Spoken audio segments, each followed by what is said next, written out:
नमस्कार, स्वागत है आप सभी का। मैं आपके साथ ममता तिवारी। वक्त चला सुपर फास्ट अंदाज में खबरों को जानने का। भारत में जारी कोरोना की दूसरी लहर की रफ्तार हर दिन के साथ तेज होती जा रही है। पिछले 24 घंटे में भारत में कुल 3.60 लाख कोरोना के केस दर्ज किए गए। देश में बीते 24 घंटे में भारत में पहली बार 3000 के अधिक मौतें दर्ज की गई है। इसी के साथ भारत में कुल मौतों का आंकड़ा 2 लाख के पार। देश में पहली बार एक दिन में 2.5 लाख से अधिक कोरोना मरीज स्वस्थ हुए हैं। वहीं हर दिन मिलने वाले मामलों में थोड़ी कमी दर्ज की गई। प्रधानमंत्री नरेंद्र मोदी ने देश में कोविड-19 के उत्पन्न हालात को लेकर उच्च स्तरीय बैठक की है, जिसमें उन्होंने ऑक्सीजन और मेडिकल इंफ्रास्ट्रक्चर के मुद्दे पर समीक्षा की। इस दौरान 3 एपावर्ट ग्रुप्स ने प्रधानमंत्री नरेंद्र मोदी के सामने ऑक्सीजन सप्लाई को लेकर प्रेजेंटेशन दिया। प्रधानमंत्री ने अफसरों को राज्य सरकारों के साथ समन्वय बनाकर कार्य करने के निर्देश दिए। उन्होंने ऑक्सीजन प्लांट लगवाने के निर्देश दिए। प्रधानमंत्री नरेंद्र मोदी ने इस दौरान ऑक्सीजन सप्लाई में रेलवे और एयरपोर्ट की सेवाओं के बारे में जानकारी ली। इस दौरान बताया गया कि अब तक हर दिन 9250 मीट्रिक टन से अधिक ऑक्सीजन का उत्पादन किया जाएगा। प्रधानमंत्री मोदी ने देश में आईसीयू आदि की उपलब्धता के बारे में भी जानकारी ली। इस बैठक में कैबिनेट सेक्रेटरी, होम सेक्रेटरी, सड़क परिवहन एवं राजमार्ग मंत्रालय के सेक्रेटरी, नीति आयोग के सदस्य सहित अन्य अफसर मौजूद रहे। हर दिन कोरोना के मामलों की संख्या बढ़ती जा रही है। इस बीच डब्ल्यूएचओ ने बताया कि कोविड-19 का इंडियन वेरिएंट 12 से अधिक अन्य देशों में भी पाया गया। कोरोना महामारी के खिलाफ देश भर में 18 साल से ऊपर के लोगों के लिए वैक्सीनेशन के लिए रजिस्ट्रेशन आज से शुरू हो रहा। देश में कोरोना के मामले बढ़ने के बाद कोविड-19 के इलाज में इस्तेमाल किए जा रहे रेमडेसिविर की भारी किल्लत हो गई है, लेकिन अब देश में कोरोना की दवा रेमडेसिविर की कमी नहीं होगी। केंद्रीय मंत्री नितिन गडकरी ने कहा है कि जेनटेक लाइफ साइंसेज महाराष्ट्र के वर्धा में कोविड-19 के इलाज में इस्तेमाल किए जा रहे रेमडेसिविर इंजेक्शन का उत्पादन आज से शुरू करेगी। नागपुर में कोविड केयर सेंटर का उद्घाटन करते हुए नितिन गडकरी ने कहा कि कंपनी रोजाना रेमडेसिविर की 30,000 शीशी तैयार करेगी। इसी के साथ केंद्र सरकार के कहने पर रेमडेसिविर इंजेक्शन बनाने वाली कंपनियों ने इस दवा के दाम में 50% की गिरावट की है, जिसके बाद अब कैडिला हेल्थ केयर लिमिटेड की दवा रेमडेक को जो पिछले दिनों 2,800 रुपए में मिलती थी, वो अब 899 रुपए में मिलेगी। दिल्ली में 350 से अधिक मौतें दर्ज की जा रही हैं। दिल्ली में एक्टिव केस की संख्या 1 लाख को छूने वाली है। वहीं महाराष्ट्र में लगातार कोरोना के नए केसों की संख्या 60,000 के पार ही आ रही है। बीते दिन राज्य में करीब 900 मौतें दर्ज की गई।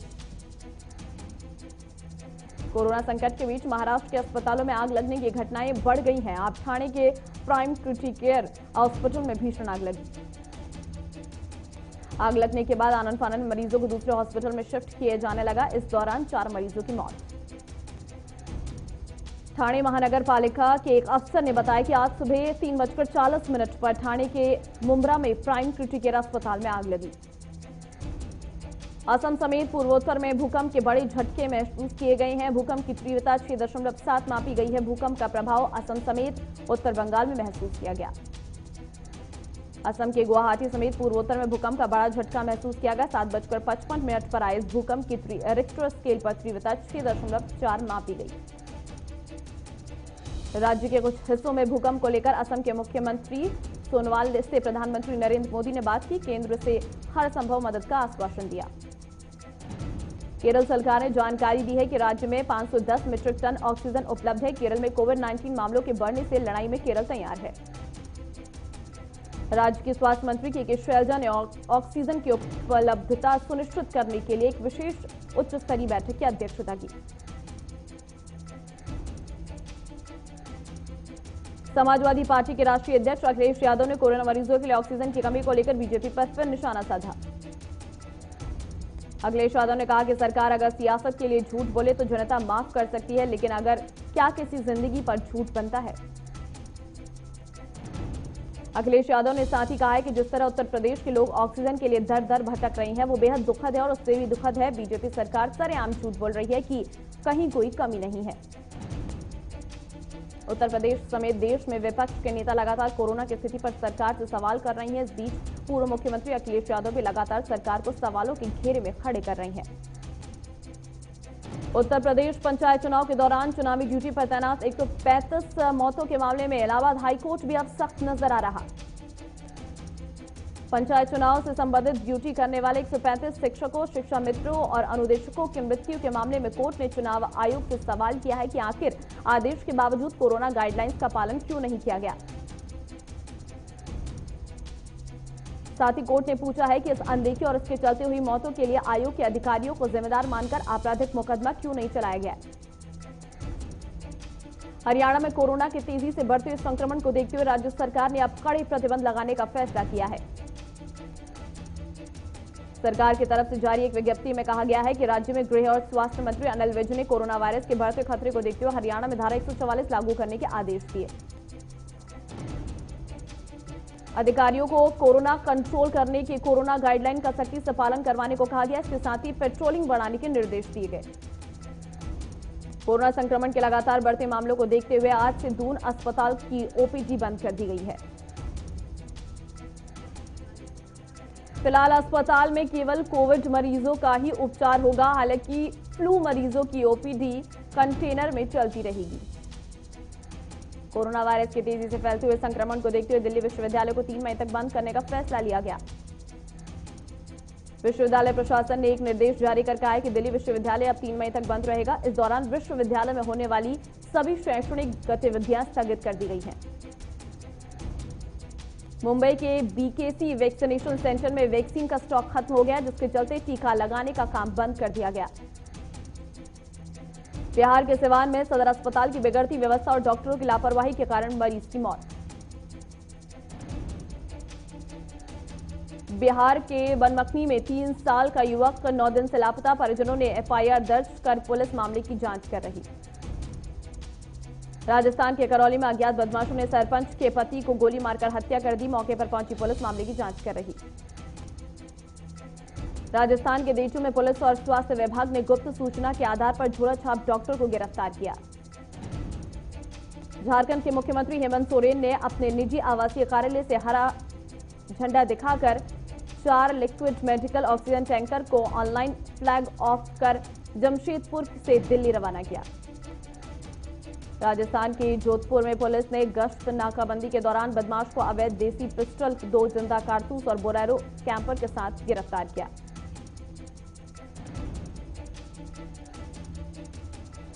पंजाब के जालंधर में डिप स्कूल की महिला कर्मचारी को आर्मी के ट्रक ने कुचला, जिससे महिला की मौके पर मौत हो गई। पुलिस मामले की जांच कर रही। पंजाब के जालंधर में पुलिस ने एक नई हिदायतों के अनुसार बाजारों को 5 बजे से बंद करवाना शुरू किया और साथ ही लोगों से अपील कर घर में सुरक्षित रहने को कहा। यूपी के देवरिया में पुलिस और ग्रामीण के और अधिकारियों पर एक प्रत्याशी के पक्ष में वोट दिलाने के आरोप में बंधक बनाया। हरियाणा के पानीपत में निजी अस्पताल में ऑक्सीजन खत्म होने से हाहाकार मच गया है, तो वहीं मरीजों ने सरकार और प्रशासन से मदद की गुहार लगाई। हरियाणा के सिरसा में सब्जी विक्रेताओं ने लोगों को कोरोना वैक्सीन लगवाने के प्रति जागरूक किया और बताया कि वैक्सीन लगवाने वाले व्यक्ति को आलू, प्याज और टमाटर केवल 5 रुपए में दिए जाएंगे।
तो ये पंजाब के जालंधर में 300 रुपए के लिए छोटे भाई अपने बड़े भाई का कत्ल करके फरार हुआ। मौके पर पहुंची पुलिस ने मामले की जांच की। हरियाणा के सिरसा में नागरिक अस्पताल में प्रशासन कोरोना संक्रमित गर्भवती महिलाओं की डिलीवरी करवा रहा है। आपको बता दें कि अब तक 7 कोरोना संक्रमित महिलाओं की डिलीवरी हो चुकी है। हरियाणा के सिरसा में कोरोना वैक्सीन टीकाकरण शिविर शुरू हुआ है। वार्ड पार्षद ने बताया कि काफी समय से प्रयास कर रहे थे कि दूसरी बार भी शिविर का आयोजन किया जाए, जिससे कि अधिक से अधिक टीके लगाए जा सके। जम्मू कश्मीर के पुंछ में डीडीसी चेयरपर्सन ने जिला अस्पताल का दौरा किया और अस्पताल की मौजूदा स्थिति को देखते हुए अस्पताल में साफ सफाई पर सवाल उठाए। पंजाब के लुधियाना में डिप्टी कमिश्नर ने बुलेट सवारों पर नकेल कसी और रात्रि कर्फ्यू के दौरान घूमने वाले लोगों के खिलाफ कार्रवाई के आदेश दिए। हरियाणा के सिरसा में हेड कांस्टेबल ने अपने सहकर्मी से ही 20,000 की रिश्वत ली है। रिश्वत की सूचना मिलते इंस्पेक्टर के नेतृत्व में आई विजिलेंस टीम ने आरोपी को धर दबोचा। कर्नाटक के बीदर में नगर सभा चुनाव में जिलाधिकारियों ने मतदान कर अपने मताधिकार का उपयोग किया और लोगों से अपील की सोशल डिस्टेंसिंग का पालन करके मतदान करें। हरियाणा के अंबाला में कोरोना के 332 नए पॉजिटिव मामले आए और 9 लोगों की जान गई।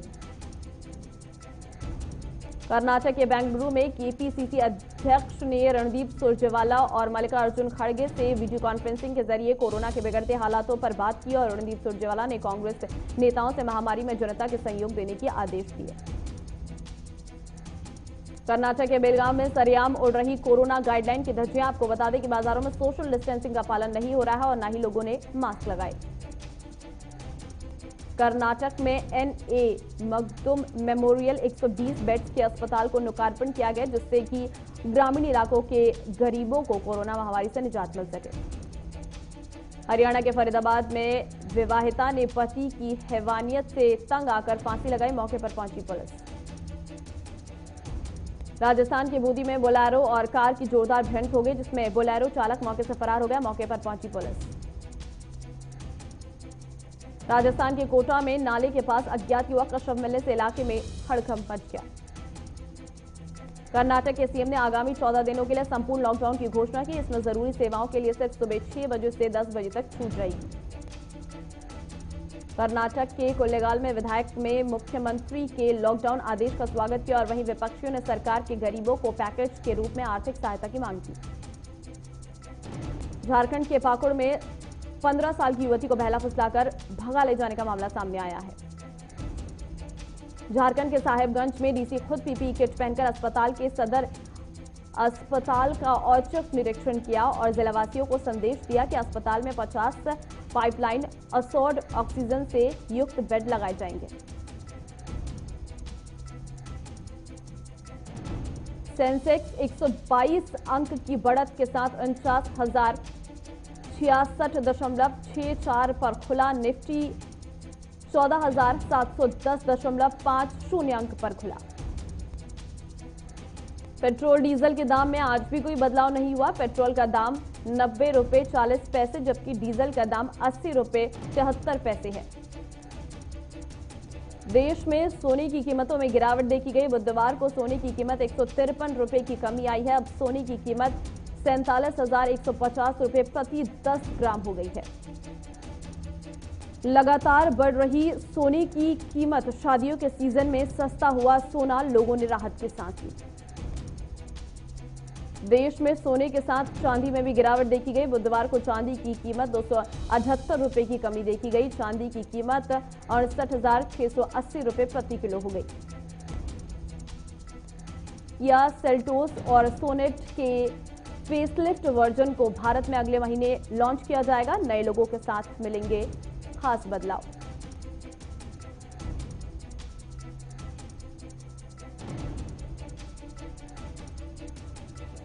कंपनी को लॉन्चिंग के बाद लाभ की उम्मीद। बदलाव किए जाने पर बोली कंपनी, उम्मीद है नतीजे आएंगे बेहतर।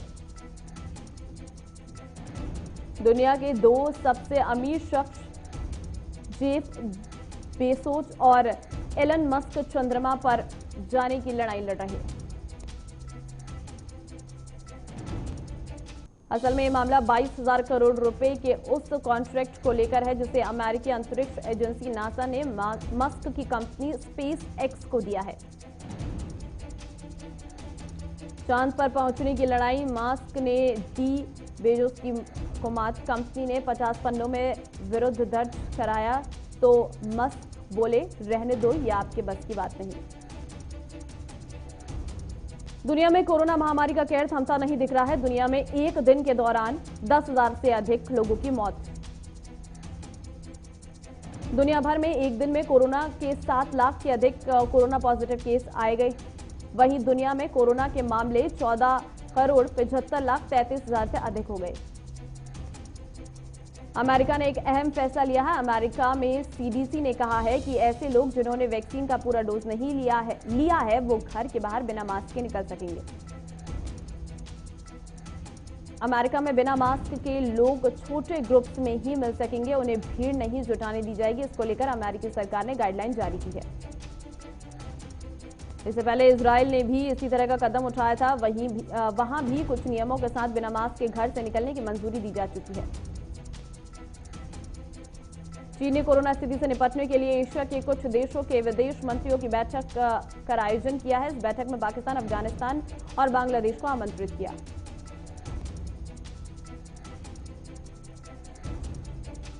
भारत, मालदीव और भूटान बैठक से अनुपस्थित रहे। हालांकि चीन ने कहा है कि वर्चुअल तरीके से होने वाला यह कार्यक्रम भारत समेत क्षेत्र के सभी देशों के लिए खुला है।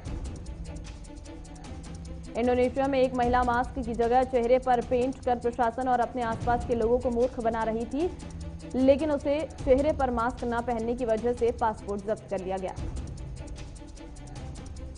श्रीलंका में बुर्का नकाब के साथ घर से निकलने पर रोक, कैबिनेट ने प्रस्ताव को मंजूरी दे दी है। देश की सुरक्षा के लिए बताया गया खतरा।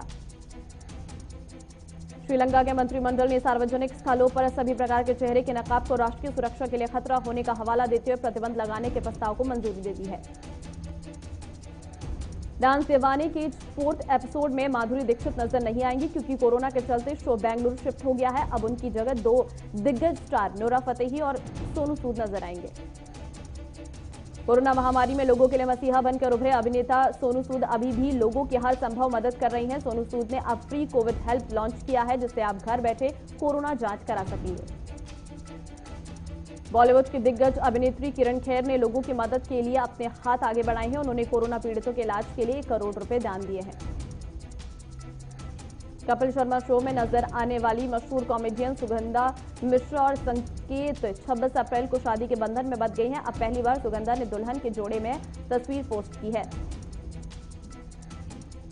अपने अभिनय का जलवा बिखेर चुकी आशिका अभिनय से रिटायरमेंट लेने का फैसला ले चुकी है। इंटरव्यू में उन्होंने बताया कि अब वो अपने करियर के लिए कुछ और प्लान कर रही हैं और अब वो बिजनेस पर ध्यान देंगी। आरसीबी के धाकड़ बल्लेबाज एबी डिविलियर्स ने एक खास उपलब्धि हासिल की है।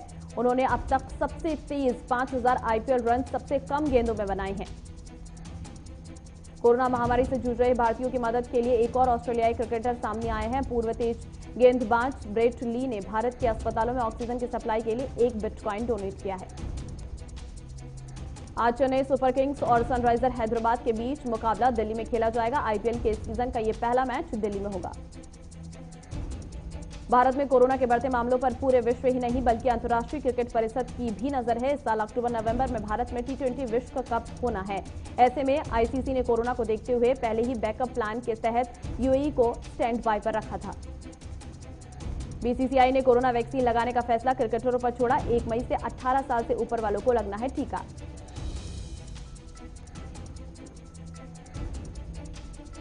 और फिलहाल खबरों में वक्त एक छोटे से ब्रेक का, फौरन लौटेंगे। खबरों से अपडेट रहने के लिए JQ24/7 न्यूज के YouTube चैनल को आज ही सब्सक्राइब करें और हमारे Facebook पेज को भी अभी फॉलो करें।